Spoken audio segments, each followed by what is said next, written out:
Hello everyone, welcome. सो आज की इस लेक्चर में हम बात करने वाले हैं जो आरबीआई की लेटेस्ट वैकेंसीज निकली हैं। तो स्टूडेंट्स की डिमांड आ रही थी कि मैम इस डिटेल्ड नोटिफिकेशन पर एक वीडियो बना दीजिए, इसका एलिजिबिलिटी वगैरह और सभी चीज़ें डिटेल में एक्सप्लेन कर दीजिए। तो मैंने आपके सामने ये नोटिफिकेशन ही खोला हुआ है और उसका हम सारा डिटेल जो है मैं आपको इसमें बताऊंगी। ठीक है, मैंने टेलीग्राम पर भी ये डाल दी है अपने एमएस स्टडी ग्रुप वाले टेलीग्राम पर, वहाँ से आप डायरेक्टली इसको डाउनलोड कर सकते हो नोटिफिकेशन को। ठीक है, तो इसमें जो भी इंपॉर्टेंट चीज़ें हैं वो हम सभी समझेंगे और स्टूडेंट्स की डिमांड पर हमने पूरा इसका आरबीआई ग्रेड बी डीपीआर का, देखिए जनरल जो इसका एग्जाम रहता है आपका, है ना, उसका तो हमारे पास नहीं है कुछ भी अभी तक अवेलेबिलिटी।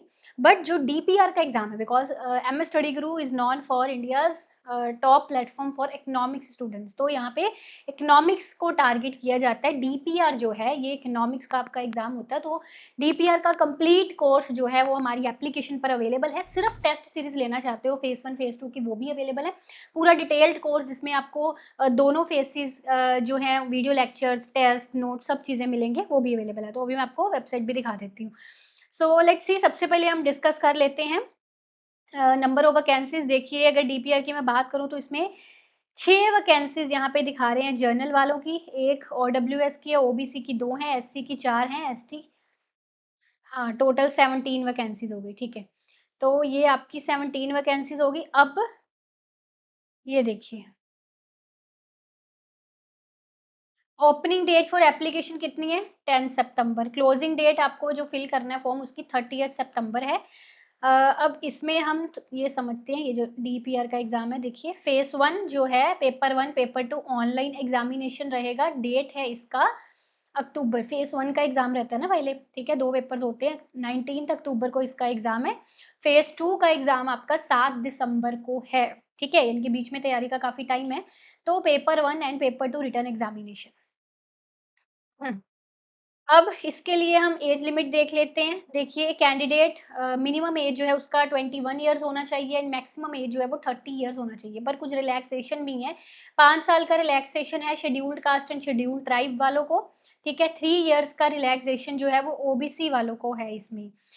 इसके अलावा एक इम्पॉर्टेंट चीज़ यहाँ पे और है कि अगर आपके पास पीएचडी या एमफिल है ना, एमफिल है तो 32 ईयर्स एज लिमिट है, पीएचडी है तो 34 ईयर्स इसकी एज लिमिट है। ठीक है, तो ये कॉमन तो यही है, बाकी कुछ और केसेस हैं यहाँ पे, ये आप नोटिफिकेशन में रीड आउट कर सकते हैं चीज़ें। इसके अलावा एजुकेशनल क्वालिफिकेशन पढ़ लेते हैं डीपीआर की। Officers in grade B DPR educational qualification बड़े ध्यान से ये देखना है, इसमें बच्चों को डाउट रहता है। देखिए, एमए या एमएससी इकोनॉमिक्स में हो, ठीक है, इकोनॉमिक्स में आपका एमए है या एमएससी है, या फिर एमए एमएससी आपकी किन कोर्सेज में, स्पेशलाइजेशन वाले कोर्सेज में, अगर जैसे क्वांटिटेटिव इकोनॉमिक्स में है, mathematical economics, applied economics, econometrics, financial economics, business economics, बहुत स्टूडेंट्स की क्वेरीज आ रही थी। एग्रीकल्चरल इकोनॉमिक्स वाले अप्लाई कर सकते हैं, बिल्कुल कर सकते हो। एमए एमएससी आपकी एग्रीकल्चरल इकोनॉमिक्स में है तब भी आप एलिजिबल हो। इंडस्ट्रियल इकोनॉमिक्स, डेवलपमेंट इकोनॉमिक्स, अब यहाँ पे एक ही चीज उन्होंने जो मेंशन की है वो ये करी है कि जहाँ पे इकोनॉमिक्स जो है वो आपका प्रिंसिपल कंस्टिट्यूएंट होना चाहिए करिकुलम का, सिलेबस का। ठीक है, यानी कि ज्यादा मैक्सिमम आपका जो कोर्स है वो इकोनॉमिक्स से बिलोंग होना चाहिए। यहाँ पे नीचे इन्होंने ये चीज क्लियर की है। इसका मतलब ये है कि हाफ या हाफ से ज्यादा जो आपके टोटल कोर्सेज हैं इलेक्टिव्स को मिला के, वो इकोनॉमिक्स से बिलोंग करते होने चाहिए या फाइनेंस से। ठीक है, समझ गए ये चीज। अब फाइनेंस में भी आपका हो सकता है ना, एमए एमएससी फाइनेंस में, quantitative finance, mathematical finance, quantitative techniques, international finance. ठीक है, तो फाइनेंस वाला सब्जेक्ट भी हो सकता है। अब यहाँ पे क्या है कि मिनिमम 55% आपको मार्क्स चाहिए। मिनिमम 55% मार्क्स और equivalent grade is required in aggregate of all the semesters. ठीक है जी। और एससी एसटी एंड पीडब्ल्यूबीडी के लिए ये 50% मार्क्स हो गए आपके। अब ये डिजायरेबल उन्होंने लिखा है कि डिजायरेबल है कि डॉक्टरेट डिग्री हो जाए कोई इकोनॉमिक्स में, या रिसर्च या टीचिंग एक्सपीरियंस हो जाए।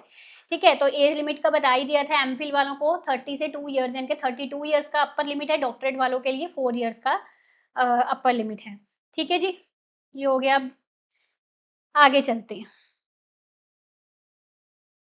अब कई यूनिवर्सिटीज़ में जैसे सीजीपीए देते हैं, परसेंटेज में मार्क्स नहीं देते। उ उसका उन्होंने क्या है कि 6.75 जो है वो एग्रीगेट 60% के बराबर है, 6.25 55% के बराबर है, ठीक है? इस तरह। अब नंबर ऑफ अटेम्प्ट्स का देख लीजिए। Candidates belonging to general category या ईडब्ल्यूएस, ठीक है? who have already appeared 6 times for phase 1 examination for this post in the past are not eligible to apply. 6 बार अगर दे चुके हो तो अप्लाई तो दोबारा अप्लाई नहीं कर सकते। ऐसी रिस्ट्रिक्शंस एससी, एसटी, ओबीसी वालों के लिए नहीं है, ठीक है? अगर उनके लिए कोई पोस्ट रिज़र्व है तो उनके लिए ये रिस्ट्रिक्शन नहीं है। स्कीम ऑफ आगे सिलेक्शन आपका 3 यहाँ पे फेसेस हो गए, will be done through online written exam रहता है, फेज़ 1, फेज़ 2 एंड इंटरव्यू, ठीक है? एप्लीकेशन फीस देख लीजिए, जनरल, ओबीसी या पीडब्ल्यूएस के लिए यहाँ पे 850 प्लस जीएसटी है, एससी, एसटी के लिए ₹100 प्लस जीएसटी है। ऑनलाइन ही आपको एप्लीकेशन फॉर्म फिल करना है, इस वेबसाइट पर जाएँगे तो एप्लीकेशन फॉर्म आप फिल कर सकते हैं, 30th सितंबर तक, ठीक है? तो पे स्केल भी यहाँ पे लिखी हुई है, देखिए selected candidates will draw a starting basic पे ऑफ 78,450 पर मंथ, ठीक है? बाकी और भी यहाँ पे चीज़ें हैं देखिए they will also be eligible for special allowance, grade allowance, dearness allowance, local compensatory allowance, special grade allowance, learning allowance, house rent allowance as per rules in force from time to time. At present तो ये gross हो गया ना, जो है gross सभी एम्यूलमेंट्स मिलाकर without HRA ये 1.5 लाख तक की ये अबाउट बनी, ठीक है? और जो एचआरए है वो आपका 15% ऑफ पे विल बी पेड। ये सेंटर्स के नाम भी इन्होंने लिखे हुए हैं नीचे, देखिए ये आ गए डीपीआर के सेंटर्स के नाम, अहमदाबाद, गांधीनगर, बेंगलुरु, भोपाल, भुवनेश्वर, कोलकाता, मोहाली, चेन्नई, गुवाहाटी, हैदराबाद, जयपुर, रायपुर, जम्मू, कानपुर, एर्नाकुलम, लखनऊ, मुंबई, नागपुर, न्यू दिल्ली, पटना, पुणे, त्रिवंतपुरम। तो जब आप इसका अप्लाई करना है, एप्लीकेशन फॉर्म स्टार्ट करोगे तो कौन-कौन सी चीज़ें आपके पास यहाँ पे होनी चाहिए, जैसे आपका फ़ोटोग्राफ, ठीक है, इस साइज़ का, सिग्नेचर आपके होने चाहिए ब्लैक इंक के साथ, लेफ्ट थंब इम्प्रेशन, ठीक है, hand written declaration on a white paper with black ink, ठीक है, as detailed under guidelines for scanning the photograph नीचे दी हुई है सारी इन्फॉर्मेशन जो डिक्लेरेशन है उसके बारे में। सिग्नेचर कैपिटल लेटर्स जो हैं वो एक्सेप्ट नहीं होंगे, बाकी सारी देखिए ये आप खुद रीड आउट कर सकते हैं फॉर्म मतलब फिल करने से पहले ना, आप ये सारा सिस्टम पहले रीड आउट कर लेना। देखो इस वेबसाइट पर जाना है आपको का कैसे-कैसे क्या करना है, सारी उन्होंने लिखी हुई है। तो आप इसको यहाँ पे फ़ॉलो करके, सामने इसको रख के, इसको फ़ॉलो करके, तो आप साथ-साथ में फॉर्म फिल कर सकते हैं। देखो स्कैनिंग ऑफ डॉक्यूमेंट्स में इन्होंने सारा लिखा हुआ है। अब देखिए स्कीम ऑफ सिलेक्शन की तरफ आ जाते हैं। Scheme of selection 1 minute DPR की तरफ चलते हैं हम। हाँ, scheme of selection for officers in grade B, DR and DPR, DSIM cadres. So ये देखिए phase 1 paper 1 objective type on economics duration 120 minutes की मैक्सिमम मार्क्स 100। पेपर 2 इंग्लिश का होगा जो डिस्क्रिप्टिव होगा, कीबोर्ड की मदद से हमको टाइप करना है। फेज़ 2 जो है इसमें डिस्क्रिप्टिव टाइप सब्जेक्टिव क्वेश्चन रहेंगे इकोनॉमिक्स के, आपको कंप्यूटर पर पेपर डिस्प्ले होगा तो आंसर आपको पेपर पर इसमें लिखने हैं, ठीक है? मतलब इंग्लिश का आपको कीबोर्ड पर देना है बेसिकली, इसके आपको पेपर पर लिखने हैं बिकॉज़ उसमें डायग्राम्स वगैरह भी तो आप बनाएँगे ना। तो इसी तरह पेपर 2 डिस्क्रिप्टिव टाइप होगा, question paper displayed on computer, answers to be written on paper.